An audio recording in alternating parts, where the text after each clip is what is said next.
ధ్వని కన్నా 5-6 రెట్లు వేగవంతం. బ్రహ్మోస్ క్షిపణి కన్నా మరింత భీకరం. గంటకు 7400 కిలోమీటర్ల వేగంతో ప్రయాణం. 2000 కిలోమీటర్ల దూరంలోని లక్ష్యాలను ఛేదించే సామర్థ్యం. శత్రు ర్యాడర్లకు చిక్కకుండా దిశ మార్చుకునే టెక్నాలజీ.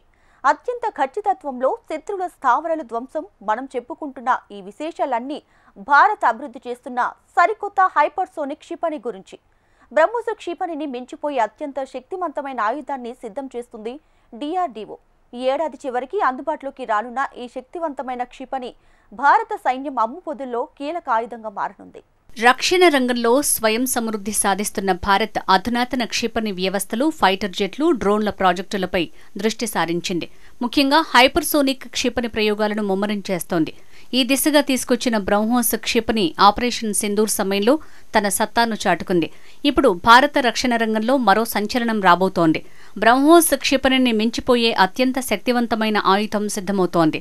ధ్వని అనే పేరుతో దేశీయంగా అభివృద్ధి చేస్తున్న ఈ హైపర్సోనిక్ గ్లైడ్ వెహికల్ పరీక్షలను ఈ ఏడాది చివరి నాటికి పూర్తి చేసేందుకు రక్షణ పరిశోధన అభివృద్ధి సంస్థ DRDO వేగంగా అడుగులు వేస్తోంది. ధ్వని క్షిపణి ధ్వని వేగం కన్నా 5-6 రెట్ల అధిక వేగంతో ప్రయాణిస్తుంది.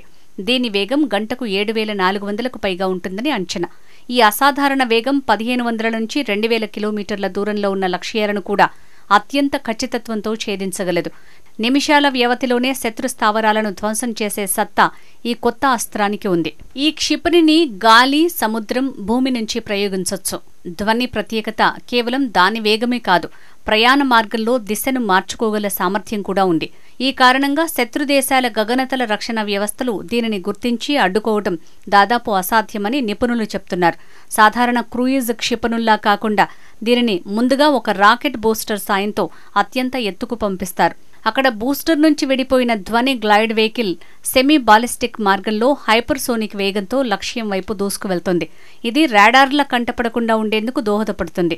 ఈ ప్రాజెక్టుకు సంబంధించి ఎయిర్ ఫ్రేమ్ ఏరోడైనమిక్స్, అధిక ఉష్ణోగ్రతలను తట్టుకునే thermal management, Scram jet engine పనితీరు వంటి కీలకమైన ప్రాథమిక పరీక్షలను DRDO ఇప్పటికే విజయవంతంగా పూర్తి చేసింది. ఈ నేపథ్యంలోనే పూర్తిస్థాయి పరీక్షలకు సన్నద్ధమవుతోంది. ఈ ప్రయోగం విజయవంతమైతే హైపర్సోనిక్ టెక్నాలజీ కలిగిన అమెరికా, రష్యా, చైనా వంటి అగ్రరాజ్యాల సరసన భారత్ కూడా సగర్వంగా నిలుస్తుంది. ఇక బ్రహ్మోస్ క్షిపణిని ఇండో రష్యన్ సంయుక్తంగా తయారు చేసింది. ఇది మాక్ 3 వేగంతో 290 నుంచి 600 కిలోమీటర్ల పరిధితో శత్రువుపై దాడి చేస్తుంది. దీనిని Su-30 MKI విమానాలు, INS విక్రాంత్ వంటి నౌకల్లో మోహరిస్తారు. అయితే ఇది మాక్ 5 కంటే ఎక్కువగా ఎగురుతుంది. 10 నిమిషాల్లో సుదూర లక్ష్యాన్ని చేరుకుంటుంది. సోనిక్ క్షిపణి గ్లైడ్ మార్గం సక్రమంగా ఉండదు. ఇది రాడార్ నుంచి తప్పించుకుంటుంది. బ్రహ్మోస్ రామట్ ప్రొఫైల్ని మరింత సులభంగా ట్రాక్ చేయొచ్చు. S-400 వంటి వాయు రక్షణ వ్యవస్థలపై ధ్వని క్షిపణి చొచ్చుకుపోతుంది. బ్రహ్మోస్ ఖచ్చితమైందని, కానీ ధ్వని క్షిపణి దానికంటే ప్రత్యేకమైందని DRDO శాస్త్రవేత్త ఒకరు అన్నారు. బ్రహ్మోస్ క్షిపణి ప్రాజెక్టు ఒప్పందంపై 1998 ఫిబ్రవరి 12న భారతదేశం తరపున అబ్దుల్ కలాం, రష్యా తరపున రక్షణ మంత్రి మాస్కోలో సంతకం చేశారు. ఫలితంగా ఇరు దేశాల ఉమ్మడి సంస్థగా బ్రహ్మోస్ ఏరోస్పేస్ ప్రైవేట్ లిమిటెడ్ ఏర్పాటైంది. ఇందులో భారత రక్షణ రంగ సంస్థ DRDO, రష్యా సంస్థ భాగస్వాములుగా ఉన్నాయి. బ్రహ్మోస్ ఏరోస్పేస్లో భారత్ వాటా 50.5% కాగా రష్యాది 49.5%.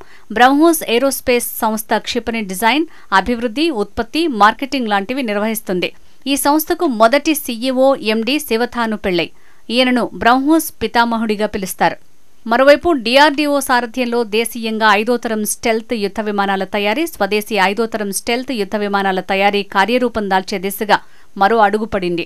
2 లక్షల కోట్ల వ్యయంతో 125 5వ తరం స్టెల్త్ జెట్ ఫైటర్లను తయారు చేయనున్నాయి.